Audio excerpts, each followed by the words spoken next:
Yung mag-anak na aking kasama ay nagka-COVID at sila ay nagkanya-kanyang lunas. Kanya-kanyang pagkukusa ay mamamatay. Ang kanilang mga kamag-anak ay ilan yung namatay, kita nila at nabalitaan nila pag namatay ngayon ililibing maya-maya. Kaya ang nervyos sa kanilang inabot ay matindi. Pero may pagtitiwala nga sa Panginoon, kanya-kanyang lunas. At ang isa sa pinag-uusapan na ito'y talagang napatunayan sa mga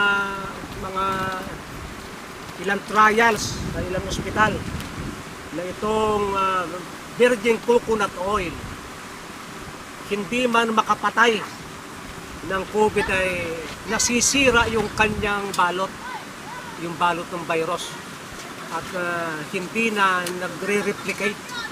Ay di magandang balita at ito'y mabibili ninyo.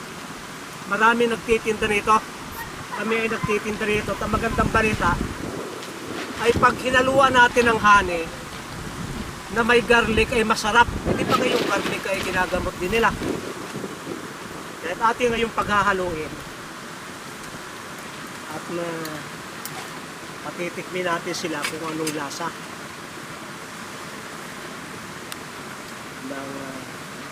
Ang kung kasi nito ay 2 kutsara.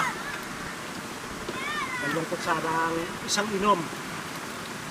Pero ito naman ay testing lang kung anong lasa. Maganda at mayroon ng garlic. Alam niyo yung garlic pag marami sa honey, napakasarap.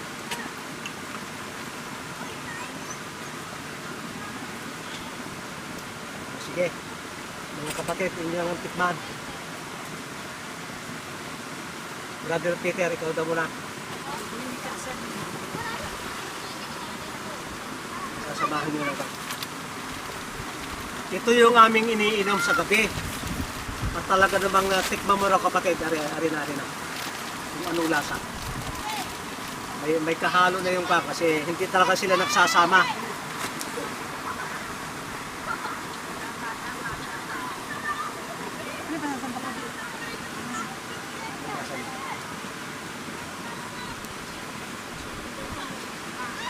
Ano pong lasa?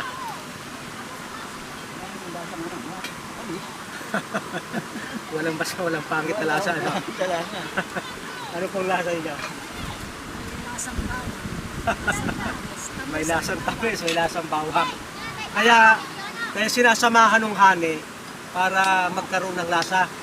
Pero pwede siyang inumin na puro lang ito. Pero sapagkat yung honey ay may bawang, at yun ay nakakalunas na sa sintomas, ay di ating sinamahan ng hinjaw yung ang tikman na rin. Hindi nakaranas din ang kanay.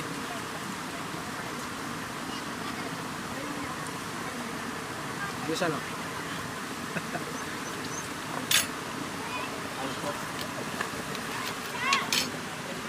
Tumang, iyan man na rin.